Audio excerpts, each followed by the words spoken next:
In this video, I'm going to teach you how to back your horse up with just a little bloop, wave of your finger.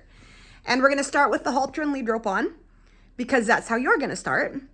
And then once you teach them that way, it is pretty easy to do it at Liberty with no halter on them at all. So I hope you enjoy the video.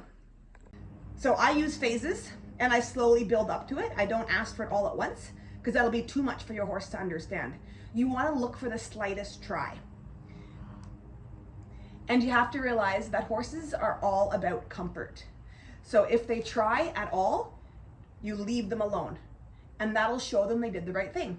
Often if they do a small try, and then you just leave them alone to relax for 10, 20 seconds, they'll start to lick and chew, to realize they'll start to show that they're understanding what you want. So you're just speaking the horse language. For example, if you have a dominant horse eating from a hay pile, or let's say the less dominant horse is eating from the hay pile. When the dominant horse walks up, the first phase to get that horse out of the way is going to be his ears back. He's going to be walking up with his ears back. And that's going to be saying, you better move, buddy. That's my hay.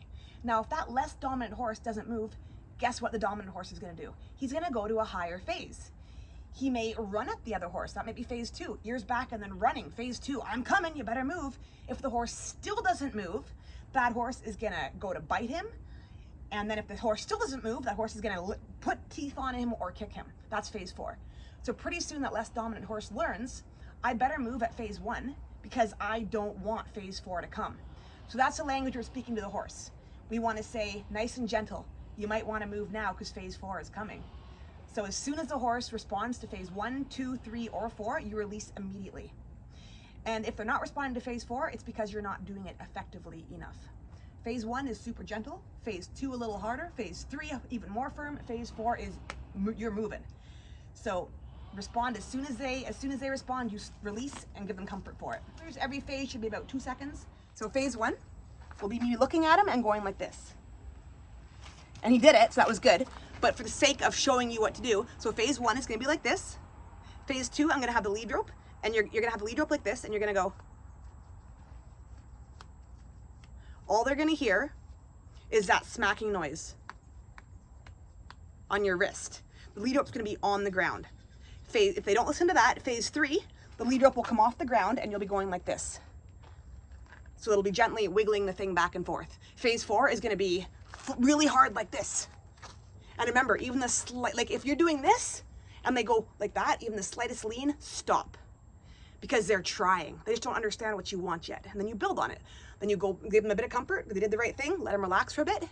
And then you go to back again. Phase 1. 2, smack your wrist. 3, lead rope off the ground a little bit. Halter thing moving. 4, really hard. As soon as they try, stop. And pretty soon they're going to be responding at phase 1 because they do not like phase 4. It is very uncomfortable. So they're like, I'm going to respond at phase 1 or 2 or 3 because it's a heck of a lot more fun than phase 4. So I'm just going to show you, go back a little further and we'll move around so you can see better. All right. So phase 1, and that was great. Now for the sake of the video, for showing you, I'm going to go through the phases super quick so you can see what I mean. I'm not going to hit phase 4 because that's not fair to him. He's going to be responding and I don't want to do that to him when he's responding, but I just want to show you what I mean.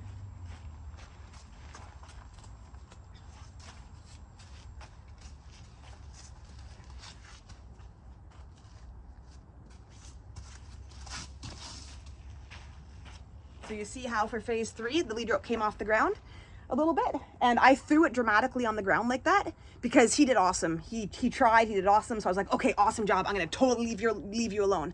And if you turn your back to the horse and take all the pressure off, that is a high level of comfort for them. And then they really start to understand they did the right thing. They put in effort and they're understanding they got a release. So they're like, okay, I know what to do next time. And then you build on it.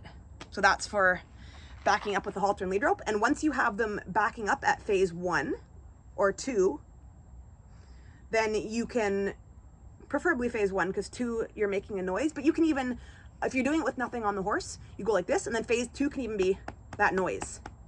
And they hear the noise and they're like, oh yeah, that means back up. And then if you have nothing on them, you can do phase 3, just the motions as if you pretend you had a lead rope on, and then phase 4 would be walking firmly towards them and going like this, and they're gonna be like, whoa, okay, I'm moving back. And then as soon as they try, you release. So let me just show you without the halter on.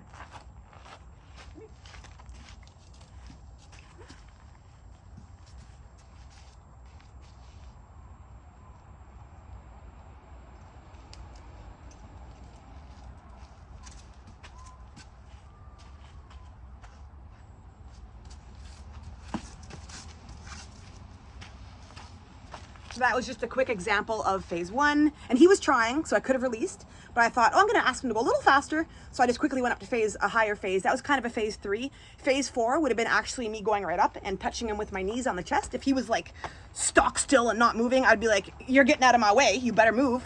So it would have been going towards him to touch him with your knees on the chest. And you're not being anywhere near as firm as other horses talk to each other. So you don't have to worry about hurting them, because you're not. I mean, other horses kick and bite each other for phase 4. So you don't have to worry about that. Just don't do it out of frustration and impatience and anger, because that's not going to go good. Just leave it for the day. If you're getting frustrated and impatient, ask for something they're good at and they do a good job, and then just leave them alone for the rest of the day, because you're not going to get anywhere if you have that anger and frustration on you.